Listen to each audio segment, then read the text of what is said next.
Hello everyone, this is Satyavan and welcome to AWS। हम लोग English पढ़ रहे हैं। इंग्लिश में हम ना नॉन फाइनाइट वर्ब की एक सीरीज चला रखी है जिसमें हमने 3 वीडियो डाल लिए हैं, और एक मैंने चला रखी है मॉडल की, जिसमें मैंने बताया था कि वर्ब क्या होती है, फिर वर्ब के टाइप क्या होते हैं, फिर जो हेल्पिंग वर्ब होती है वर्ब का टाइप, उसमें 2 टाइप की होती है, एक प्राइमरी और एक मॉडल। तो हमने मॉडल की शुरुआत की थी, आज हम मॉडल के बारे में पढ़ेंगे। ठीक है, तो उससे पहले एक मैं छोटा सा रिकेप करवा देता हूँ आपको।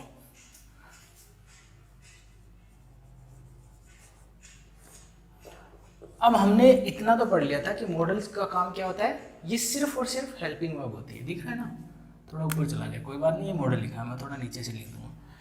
इसका काम होता है, मॉडल का काम सिर्फ और सिर्फ हेल्पिंग वर्ब बनना। ठीक है, अगर ये हेल्पिंग वर्ब है तो ध्यान रखना, हेल्पिंग वर्ब के बाद मेन वर्ब तो आती है, तो इसके बाद हमेशा क्या आएगी, मेन वर्ब। अब मेन वर्ब की हमें पता है कि बहुत सारी फॉर्म होती हैं, first form, second form, ING form, third form. तो मेन वर्ब की कौन सी फॉर्म आएगी, इसके साथ हमेशा हमेशा मेन वर्ब की बेस फॉर्म आएगी।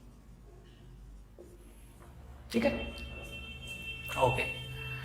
मॉडल का काम क्या होता है, ये हमेशा हेल्पिंग वर्ब होती है किसी भी सेंटेंस में, इसके बाद मेन वर्ब जरूर आती है, और मेन वर्ब की कौन सी फॉर्म आती है, बेस फॉर्म। अब ये बताता क्या है किसी भी सेंटेंस में, मॉडल का काम हो गया। अब ये क्या बताता है, देखो, अगर आप कोई सेंटेंस सुन रहे हो तो मतलब कोई बोल रहा है। अगर आपने कहीं लिखा हुआ पढ़ा है तो किसी ने लिखा है, तो ये काम क्या करता है, मॉडल काम करता है राइटर या स्पीकर। इसकी क्या बताता है, इंटेंशन, उसका ओपिनियन बता रहा होता है, या उसका मूड बता रहा है, भाई ये उसने किस मूड में लिखा है, या उसकी इंटेंशन। ये बातें हमने पढ़ ली। ठीक है, मॉडल का काम होता है स्पीकर या राइटर का इंटेंशन, ओपिनियन या मूड बताना। कैसे, जैसे मैं अगर एक सेंटेंस लिखूं, you dash solve the puzzle,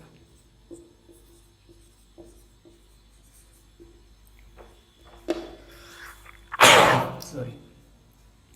अब देखो, अगर मैं यहां लिख देता हूं कैन, ये मॉडल हो गया, ये हमारी मेन वर्ब हो गई।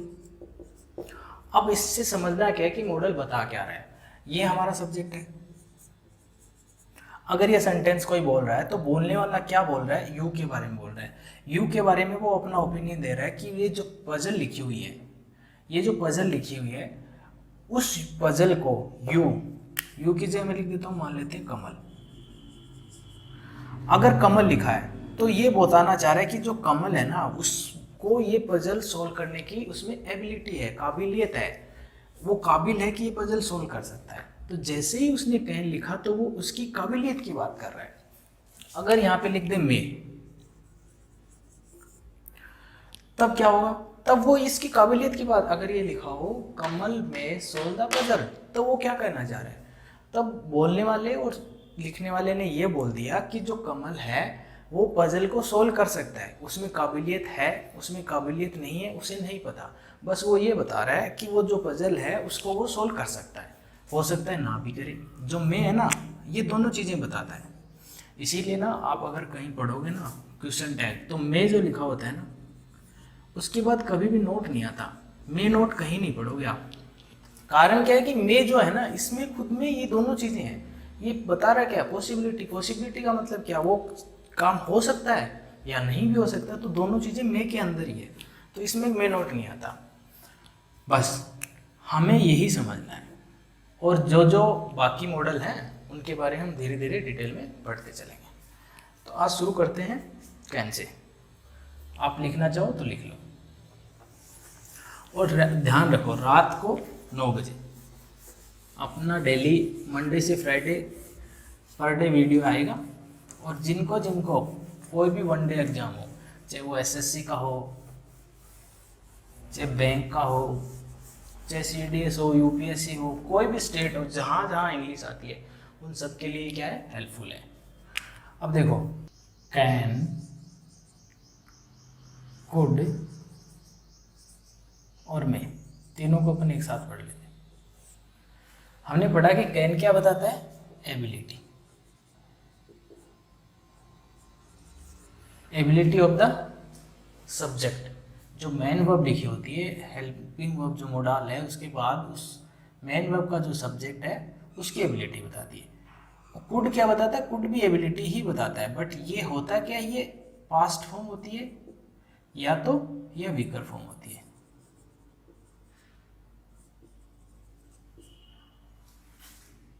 किसकी, कैन की।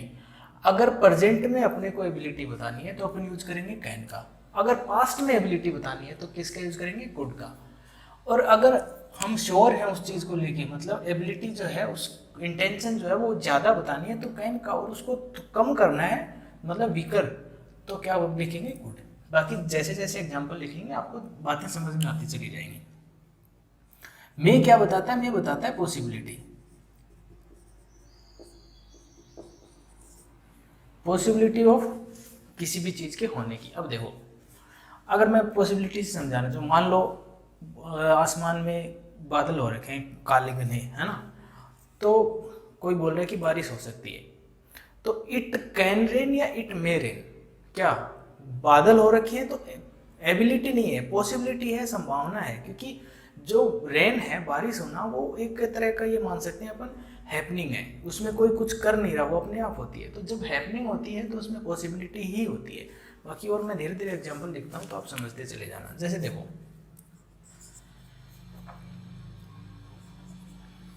He can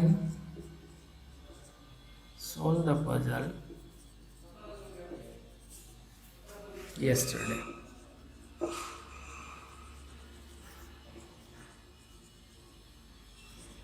Because of you, कि भाई वो ना कल पजल को सोल्व कर पाया था। क्यों कर पाया था, क्योंकि तुमने उसकी हेल्प की थी, मतलब तुम्हारी वजह से, तो तुमने हेल्प की होगी तभी कुछ किया होगा, ठीक है। अब देखो हमने यहाँ पे लिखा यस्टरडे, ये क्या है, टाइम, और टाइम कब का है, पास्ट का, पास्ट का टाइम है। तो हमने पढ़ा कि कैन का यूज पास्ट में नहीं करते, कैन का यूज सिर्फ प्रेजेंट की एबिलिटी के लिए यूज करते हैं, ठीक है। तो पास्ट की एबिलिटी बतानी है तो क्या यूज करेंगे, कुड। हमें कैसे पता चला, टाइम देख के, एडवर्ब देख के, एडवर्ब ऑफ टाइम कहीं लिखी होगी या टाइम लिखा होगा, तो उससे हमें क्या पता चल जाएगा कि ये पास्ट का है। एक और एग्जांपल देखो, he said that he can win the match. अब देखो, अगर आपने सेंटेंस को ढंग से पढ़ा है, नहीं पढ़ा है तो मैंने सेंटेंस के बारे में बहुत अच्छे से इसी चैनल पे पढ़ाया हुआ है, उसको जाके समझना। सेंटेंस के टाइप क्या होते हैं, मेन क्लोज क्या होती है, सबऑर्डिनेट क्लोज क्या होती है, कोऑर्डिनेट क्लोज क्या होती है, मेन क्लोज के अकॉर्डिंग सबऑर्डिनेट में क्या डिफरेंस आता है, क्या बदलाव आता है, मेन क्लोज के अकॉर्डिंग कोऑर्डिनेट क्लोज होती है, उस पर क्या इफेक्ट पड़ते हैं, तो ठीक है, वो सब चीज़ें मैंने समझाई हुई हैं। अब देखो, ही सेड, ये हमारी मेन क्लोज है, ठीक है। उसने कहा, अगर आप ये वर्ब देख पा रहे हो तो वर्ब की सेकंड फॉर्म है, अगर ये सेकंड है तो ये हो गया पास्ट। तो पास्ट में हमने क्या पढ़ा, कैन या कुड, तो यहाँ पे लिखो कुड। तो यहाँ में पता चला ये टाइम लिखा हुआ है पास्ट का, इसलिए हमें यहाँ पता चला ये टेंस लिखा हुआ है पास्ट का, इसलिए। अब देखो कुड लिखा पास्ट में, तो यहाँ पे क्या कर दें, वन कर दें। भाई ये वर्ब की सेकंड फॉर्म लिखी हुई है तो इसके बाद भी सेकंड फॉर्म कर रहा हो, नहीं। सबसे ऊपर देखोगे तो क्या लिखा हुआ है, हेल्पिंग वर्ब होती है मोडाल पर, उसके बाद जो मेन वर्ब आती है उसकी कौन सी फॉर्म, बेस फॉर्म। चाहे कैन हो, कुड हो, कुछ भी हो, आना क्या ही है, विन की बेस फॉर्म ही, ठीक है। एक एग्जांपल और देखो, third, Virat can be able to score runs। भाई विराट में अभी भी एबिलिटी है कि वो रन क्या कर सके, स्कोर कर सके। अब देखो हमने लिखा कैन, और हमने पढ़ा कैन क्या बताता है, एबिलिटी। उसके बाद हमने लिख लिया एबल। अब देखो दो वर्ड लिखे हैं, दोनों का काम क्या है, सेम, तो जरूरत है क्या दो दो लिखने की। ये भी एबिलिटी बता रहा है, ये भी एबिलिटी बता रहा है, तो ये हो गया गलत। मतलब कैन के बाद एबल नहीं लिखना है, क्योंकि ये एबिलिटी खुद ही बता दे रहा है, तो इसकी जरूरत ही क्या है। तो इसको यहाँ ऐसे कर दो, या तो इसको कर दो Virat is able to score runs, ठीक है। या फिर अगर मॉडल को रखना है तो इसको ऐसे लिख दो, विराट कैन स्कोर रन्स, ठीक है। तो अभी तक हमने क्या पढ़ा, छोटी छोटी बातें हैं, आपको आसान लग रही होंगी और आसानी से ही समझना है। जैसे जैसे चैप्टर आगे बढ़ेगा ये थोड़ा टफ होता जाएगा, मामला थोड़ा पेचीदा होता जाएगा। तो जो जो मैंने बताया उसको ध्यान से समझना है। क्या समझना है, हेल्पिंग वर्ब है, इसके बाद मेन वर्ब आएगी, और मेन वर्ब आएगी तो उसकी कौन सी फॉर्म, बेस फॉर्म आएगी। चाहे कैन हो, कुड हो। अगर कैन लिखा है और टाइम पास्ट का लिखा है तो हमें कुड लिखना है। कैन लिखा है और सेंटेंस पास्ट का लिखा है तो हमें कुड लिखना है। दूसरी बात, कैन के साथ एबल का यूज नहीं करना है, ठीक है। इतना आप लिख लो, उसके बाद आगे बढ़ते हैं। मिटा दो इसको।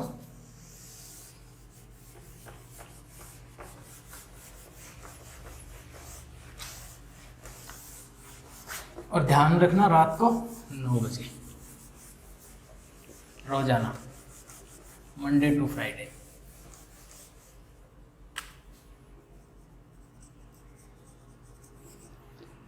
Monday to Friday 9 PM। ये बात ध्यान रखना, लिख के रख लो कहीं सामने। चलो कुछ एग्जांपल और देखते हैं।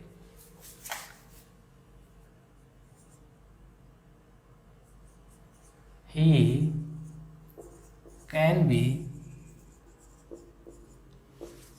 capable of passing the exam।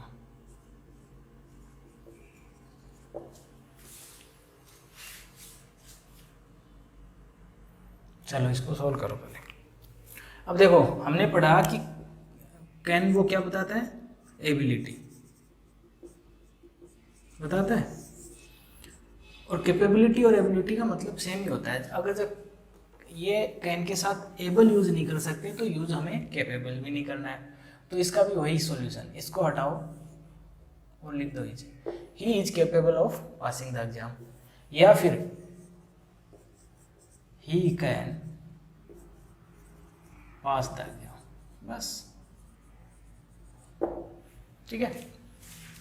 तो देखो कुछ वर्ब होती हैं जिनके साथ हमें कैन का यूज नहीं करना, एबल और कैपेबल, ठीक है। जो वर्ब एबिलिटी शो करें और वो मॉडल भी वही काम कर रहा है, तो दोनों के काम सेम है, तो उन्हें 2 बार यूज क्यों करना, ठीक है। नेक्स्ट एग्जांपल,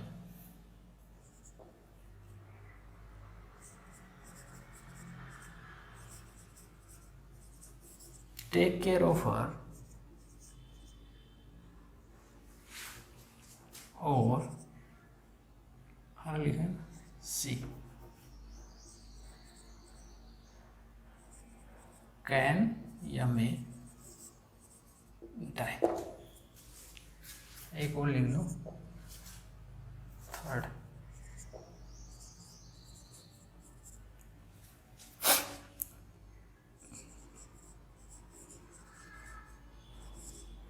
वर्क केयरफुली और you can may fall down।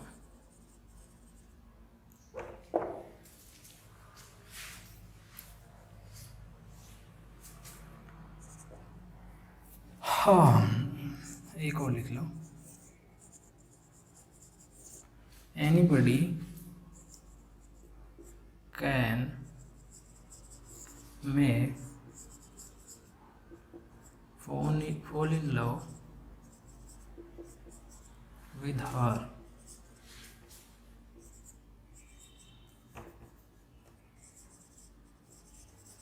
because she is very beautiful.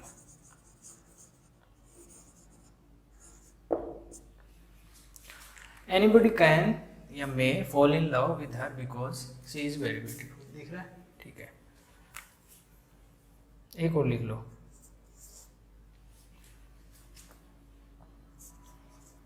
The boat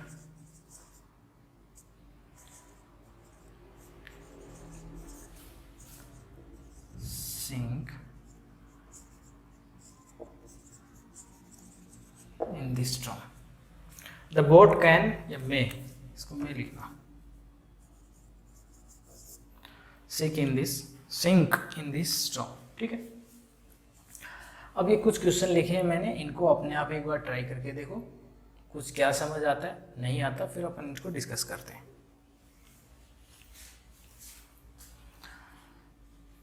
देखो, सबसे पहले question number second. Take care of her, she can may die. She can या मे डाई. अब देखो उसका ध्यान रखो, अदरवाइज वो मर सकता है, मर सकती है. अब देखो कुछ वर्ब होती हैं जो हैपनिंग होती हैं, कुछ वर्ब होती हैं डूइंग. अब एबिलिटी कौन सी वाली वर्ब में हो दिखाते हैं अपन, जो सब्जेक्ट खुद कर रहा है उसको या सब्जेक्ट के साथ कुछ हो रहा है उसमें. मतलब सब्जेक्ट की जो एबिलिटी है उसी में तो दिखा पाएंगे जब कुछ सब्जेक्ट के हाथ में होगा, सब्जेक्ट कुछ कर रहा होगा. मतलब जो डूइंग वर्ब होती है ना, उनमें तो हम एबिलिटी दिखा सकते हैं कि भाई उसको हम किस तरह से अपने हिसाब से मोल्ड करके कर सकते हैं. बट जो वर्ब हैपनिंग है, जो सब्जेक्ट के साथ कुछ हो रहा है, उसमें सब्जेक्ट की क्या एबिलिटी है, उसमें तो सब्जेक्ट के ऊपर कुछ हो रहा है काम. सब्जेक्ट काम नहीं कर रहा, सब्जेक्ट के ऊपर काम हो रहा है. तो जो हैपनिंग वर्ब होती है ना, उनमें कैन का यूज नहीं करना. कारण मैंने बता दिया, कारण यही कि सब्जेक्ट जब कुछ करेगा तभी तो अपनी एबिलिटी दिखाएगा, तभी तो अपनी क्षमता दिखाएगा. अब जब उसके काम हाथ में करने को कुछ है ही नहीं, उसके साथ ही कुछ हो रहा है, तो वो एबिलिटी कैसे दिखाएगा. तो अब ध्यान से देखना, डाई. डाई कैसी वर्ब है, हैपनिंग है. अगर किल लिखा होता तो बात अलग थी. टेक केयर ऑफ हर और सी आगे कुछ किल लिखा होता, कैन किल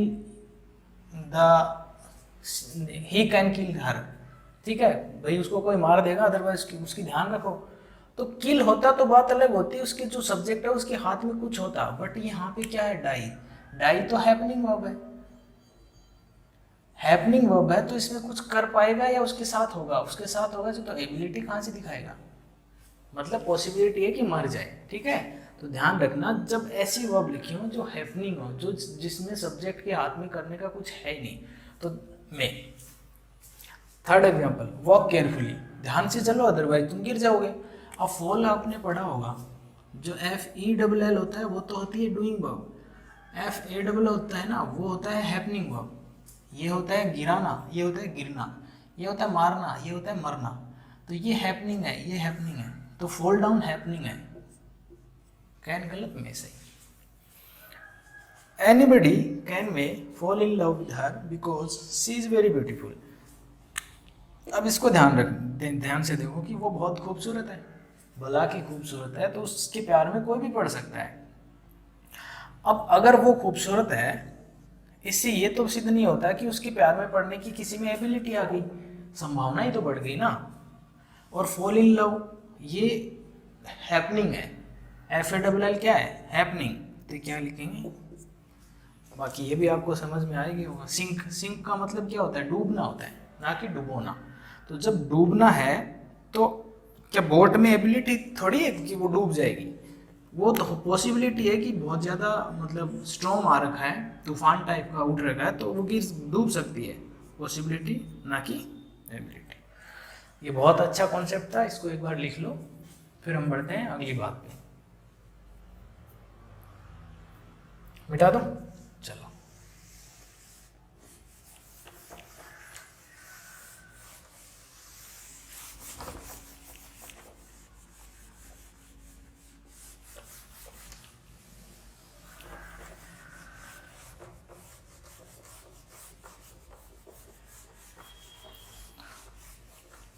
अगर आपके कोई भाई बहन हो, दोस्त हो, तो उनको बताया करो कि ऐसे ऐसे हम ना एक पढ़ रहे हैं जिस पे बहुत अच्छे से, बहुत बेसिक से लेके बहुत अच्छी अच्छी चीज़ें पढ़ाई जा रही हैं, ठीक है। चलो एक एग्जाम्पल और लिखो।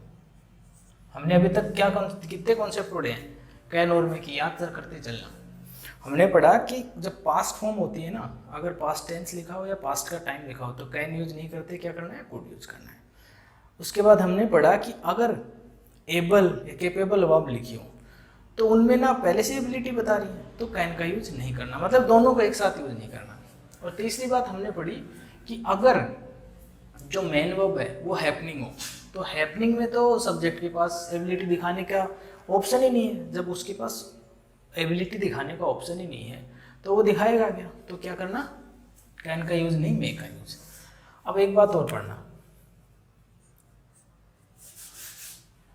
I can sell this book easily. I can sell this book easily, ये आप अपने आप करो, ठीक है।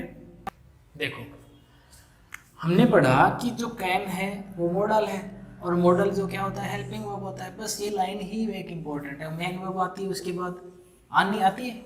अब देखो कैन क्या है हमारी, हेल्पिंग वर्ब, तो यहाँ पे क्या आनी चाहिए, मेन वर्ब। तो ध्यान रखना सेल जो रहता है ना ये वर्ब नहीं होती, ये नाउन होता है। कुछ मैं वर्ब और नाउन यहाँ लिख देता हूँ, देखो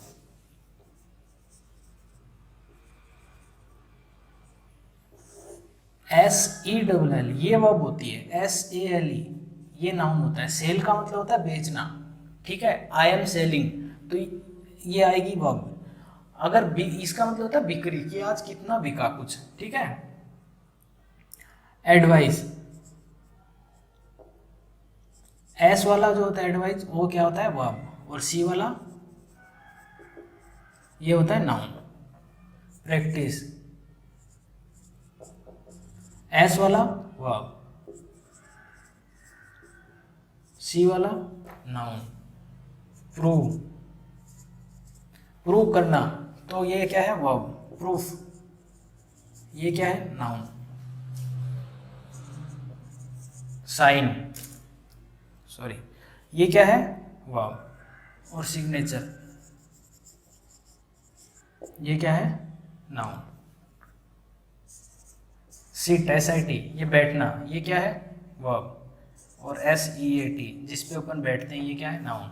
और भी ऐसी बहुत सारी होती हैं, ठीक है, तो उनको ध्यान रखना।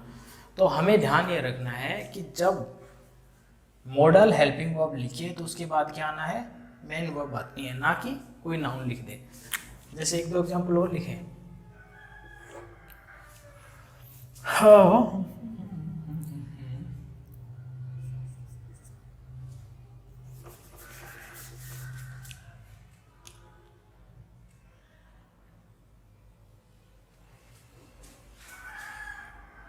they can practice hard, win the trophy, win the match। वो ना मैच जीतने के लिए अपनी एबिलिटी बढ़ा सकते हैं, प्रैक्टिस बहुत ज़्यादा हार्ड कर सकते हैं। अब देखो प्रैक्टिस ये हमारी क्या है, हेल्पिंग वर्ब, उसके बाद आनी चाहिए मेन वर्ब। और सी वाला तो हमने पढ़ा कि नाउन होता है, तो ये लिखो PRACTISE, ठीक है, ना कि PRACTIC। एक एग्जाम्पल और लिख लो, he could had victory in the last match. दिख रहा है, नीचे लिख देता। ये तुम लोगों का होमवर्क है, इसका आंसर कमेंट करना है। क्या इसमें गलती है, अगर नहीं है गलती तो सही लिख देना, अगर गलती है तो क्या गलती है उसको कमेंट करना है, ठीक है। मेरे को लगता है अभी के लिए इतना काफ़ी है। नेक्स्ट वीडियो में कैन में कुड के बारे में हम और पढ़ेंगे, अभी बहुत लंबा चैप्टर है, ठीक है। मतलब जितने भी हमने मॉडल पढ़े हैं 13-14, 13 या 14 जो भी हैं उनके बारे में, सबके बारे में इतना डिटेल में पढ़ेंगे कि आपको एक भी डाउट नहीं रहेगा। उसके जितने भी कॉन्सेप्ट बनते हैं, जितने भी टाइप के क्वेश्चन बनते हैं, सब डिस्कस करेंगे, ठीक है। तो अभी के लिए बाय, बाकी मिलते हैं नेक्स्ट वीडियो में, तब तक के लिए